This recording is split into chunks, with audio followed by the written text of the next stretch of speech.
Selamat berjumpa kembali dalam layanan audio Sahabat Seperjalanan. Hari ini adalah hari Jumat 7 Maret 2025. Tema renungan saat teduh kita dengan judul Mengharamkan yang Halal. Firman Tuhan terdapat dalam Kisah Rasul 10 ayat yang ke-9 sampai dengan ke-15. Keesokan harinya ketika ketiga orang itu dalam perjalanan dan sudah dekat Yope, kira-kira pukul 12 tengah hari, naiklah Petrus ke atas rumah untuk berdoa. Ia merasa lapar dan ingin makan, tetapi sementara makanan disediakan, tiba-tiba rohnya diliputi kuasa ilahi. Tampak olehnya langit terbuka dan turunlah suatu benda berbentuk kain lebar yang bergantung pada keempat sudutnya yang diturunkan ke tanah. Di dalamnya terdapat berbagai macam jenis berkaki empat binatang menjalar dan burung. Kedengarannya olehnya suatu suara yang berkata, "Bangunlah, hai Petrus, sembelihlah dan makanlah." Tetapi Petrus menjawab, "Tidak Tuhan, tidak. Sebab aku belum pernah makan sesuatu yang haram yang tidak tahir." Kedengaran pula untuk kedua kalinya suara yang berkata kepadanya, "Apa yang dinyatakan halal oleh Allah, tidak boleh engkau haramkan." Mari kita berdoa.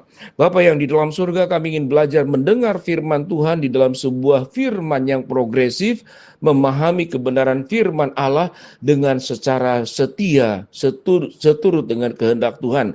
Dalam nama Tuhan Yesus kami berdoa. Amin. Shalom sahabat seperjalanan yang dikasihi Tuhan, kita akan berbicara tentang menghalalkan yang haram atau mengharamkan yang halal. Kata haram dan halal itu dalam catatan Alkitab, khususnya dalam perjanjian lama, itu tercatat dengan sangat luar biasa. Kita perlu tahu dengan jelas ada hal-hal yang dilarang di dalam firman Allah, khususnya di dalam perjanjian lama, yang kedekatannya itu berbicara tentang sebuah tradisi, termasuk beberapa tradisi yaitu wanita berkerudung, termasuk tradisi juga di dalam ibadah. Bagaimana mereka membangun bait Allah dengan punya sekat-sekat dari ruang Maha Kudus. Ruang kudus ada banyak persembahan, persembahan penembusan dosa, persembahan ukupan. Bagaimana mereka waktu beribadah mereka harus membawa korban sembelihan, kambing domba, sepasang merpati. Jadi ada bagian di dalam firman Allah itu yang memang itu berlaku untuk waktu itu, termasuk di dalam masalah makanan. Kita tahu dengan jelas di sini bagaimana Petrus dikatakan mendapatkan sebuah penglihatan pada saat perjalanan menuju yang sudah dekat ke Yope. Dalam rangka pelayanannya ke berbagai tempat. Kemudian dia mendapatkan penglihatan sebelum mendapatkan disediakannya makanan yang disediakan oleh murid-murid yang lainnya. Apa yang kemudian penglihatan yang didapat? Jadi dikatakan di sini ayat ke-11, tampak olehnya langit terbuka dan turunlah suatu benda berbentuk kain lebar bergantung pada keempat sudutnya yang diturunkan ke tanah. Di dalamnya terdapat berbagai jenis binatang berkaki empat, binatang menjalar dan burung. Kedengarannya olehnya suatu suara yang berkata, "Bangunlah, hai Petrus, sembelihlah dan makanlah." Tetapi Petrus menjawab, "Tidak Tuhan, tidak. Sebab aku belum pernah makan sesuatu yang haram yang tidak tahir."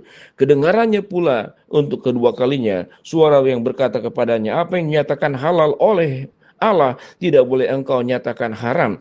Mari kita belajar apa saja yang diharamkan di dalam perjanjian lama, termasuk juga yang dicatat di dalam bagian Kisah Rasul pasal 10 yang kita lihat di sini, yaitu jenis binatang berkaki empat, binatang menjalar, dan burung. Lalu kemudian Petrus mengatakan itu adalah sesuatu yang haram. Tapi kita melihat keseluruhan di dalam perjanjian lama, binatang-binatang apa saja yang diharamkan. Di dalam perjanjian lama bahkan babi itu dikatakan diharamkan. Ada dalam catatan Imamat 11 ayat 7 sampai 8, Ulangan 17 ayat yang ke-8. Apalagi yang diharamkan, yaitu binatang yang tidak berbelah kuku, kemudian ikan yang tidak bersirip atau bersisik, atau hewan laut yang tidak berkaki, atau burung yang makan bangkai. Tetapi di dalam perjanjian baru kalau kita melihat seluruhnya itu diizinkan oleh Allah. Beberapa catatan boleh sahabat seperjalanan untuk mencatat di dalam Kisah Rasul 10 ayat 9 sampai 16, 1 Korintus 8 ayat 1 sampai 13, dan juga catatan dalam 1 Timotius 4 ayat 3 sampai ke 6. Karena semua yang diciptakan Allah itu baik dan tidak ada yang haram jika diterima dengan ucapan syukur, sebab semuanya sudah dikuduskan oleh firman Allah dan oleh doa.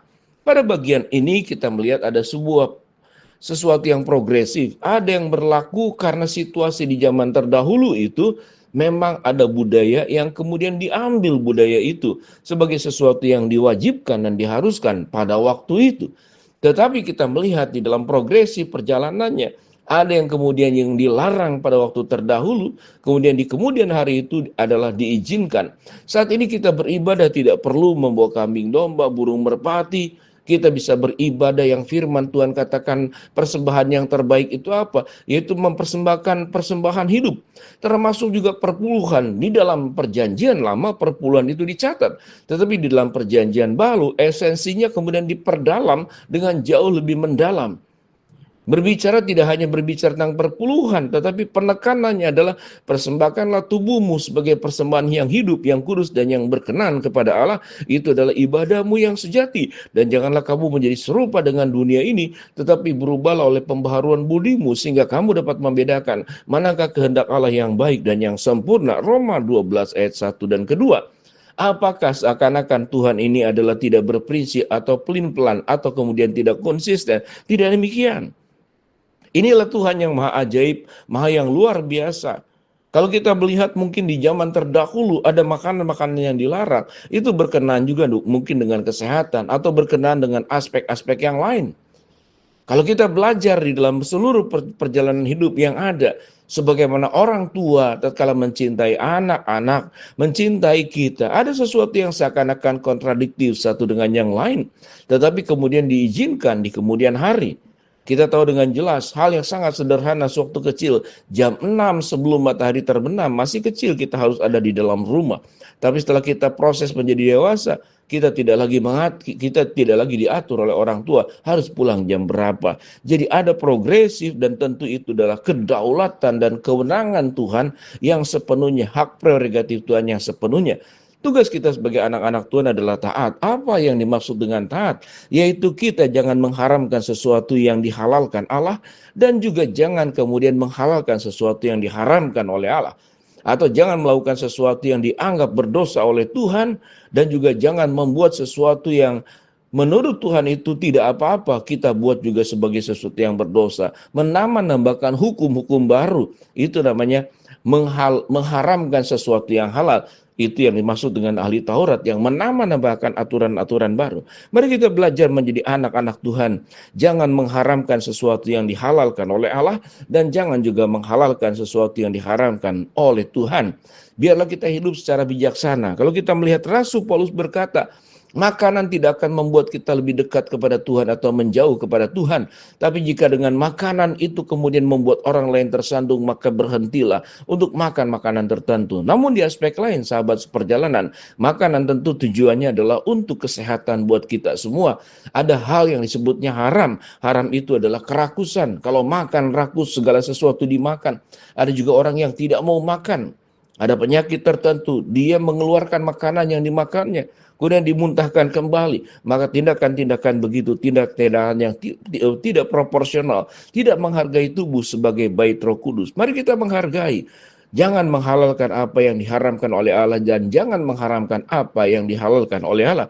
Kita taat sepenuhnya kepada perintah Tuhan. Ada perintah yang berlaku pada waktu terdahulu, saat sekarang tidak berlaku. Biarlah kita terus setia kepada Tuhan dalam segala keadaan. Mari kita berdoa.